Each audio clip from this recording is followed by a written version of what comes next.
Jangan lupa untuk support kami dengan beli produk-produk Makura agar kami lebih bersemangat untuk membuat video lagi.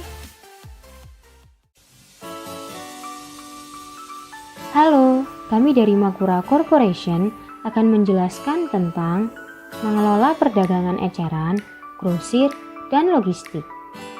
Yuk disimak. Apa itu perdagangan eceran? Perdagangan eceran adalah semua aktivitas menjual produk langsung ke konsumen akhir untuk kebutuhan pribadi dan non-bisnis.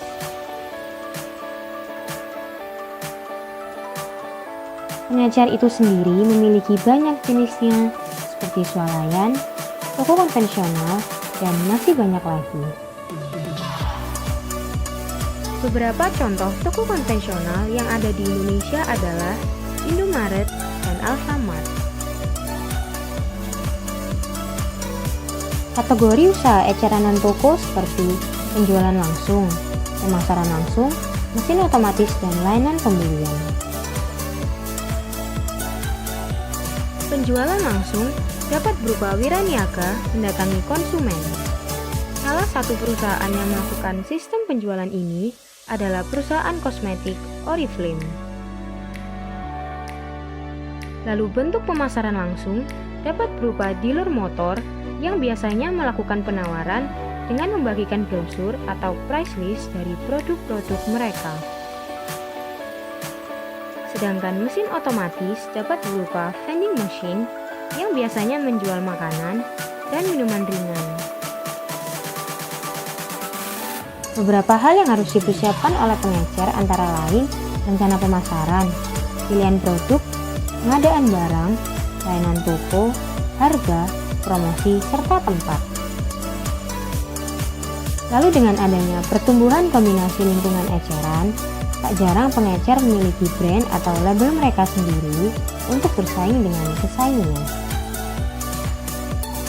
Lalu apa bedanya dengan perdagangan grosir? Perdagangan grosir adalah semua aktivitas penjualan produk yang nantinya akan dijual lagi untuk keperluan bisnis. Dagang grosir dapat melaksanakan fungsi dengan lebih baik dan lebih efektif biaya dibandingkan dengan produsen.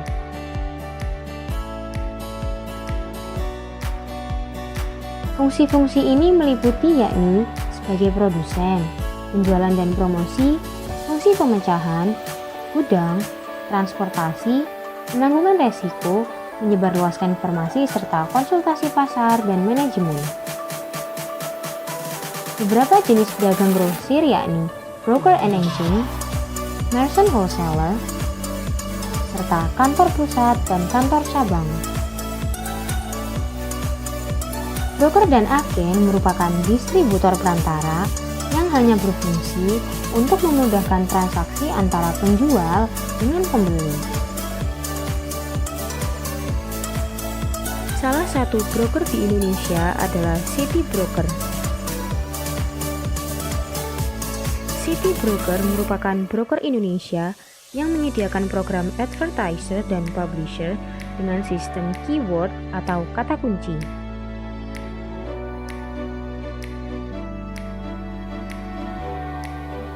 Di mana keyword tersebut akan dibaca lalu diolah untuk memilih iklan yang sesuai dengan situs yang didatangi oleh pengunjung. Pola bisnis City Broker adalah PPC atau pay per click.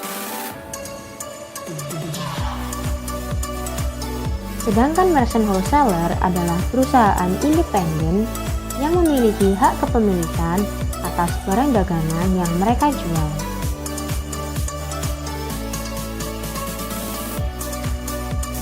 Salah satu contoh merchant wholesaler di Indonesia adalah Transmart. Transmart adalah perusahaan retail di Indonesia yang memberikan pelayanan kelas dunia dengan konsep hybrid bisnis.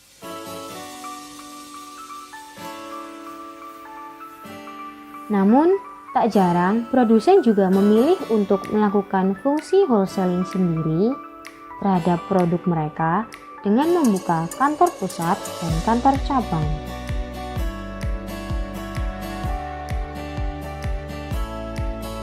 Salah satu contoh tersebut adalah PT Insera Sena atau lebih dikenal dengan merek Polygon Bikes.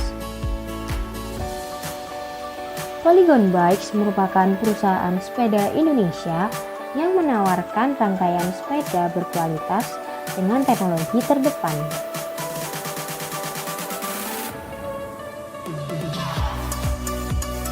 Polygon Bikes memiliki kantor pusat di Kabupaten Sidoarjo dengan retail cabang yang tersebar di seluruh Indonesia, yang diantaranya Lumajang, Medan, Surabaya, dan masih banyak lagi. Lalu bagaimana pedagang grosir dan eceran dapat terhubung? Pedagang grosir dan eceran dapat terhubung melalui logistik pasar dengan menerapkan konsep manajemen rantai pasok. Sistem distribusi yang tepat adalah bagian penting logistik pasar.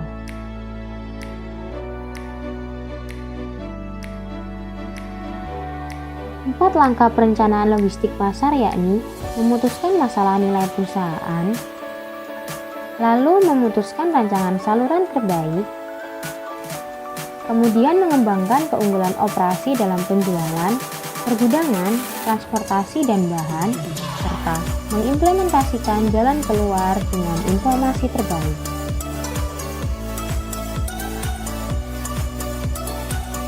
Tujuan logistik pasar adalah untuk mengirimkan barang yang tepat ke tempat yang tepat pada saat yang tepat dengan biaya terendah.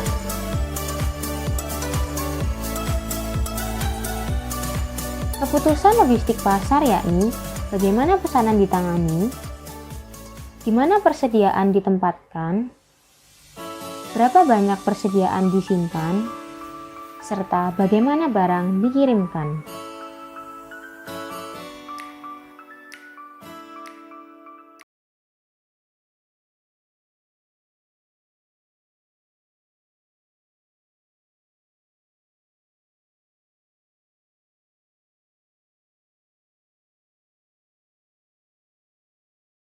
Thanks for watching. Don't forget Like, comment, and subscribe.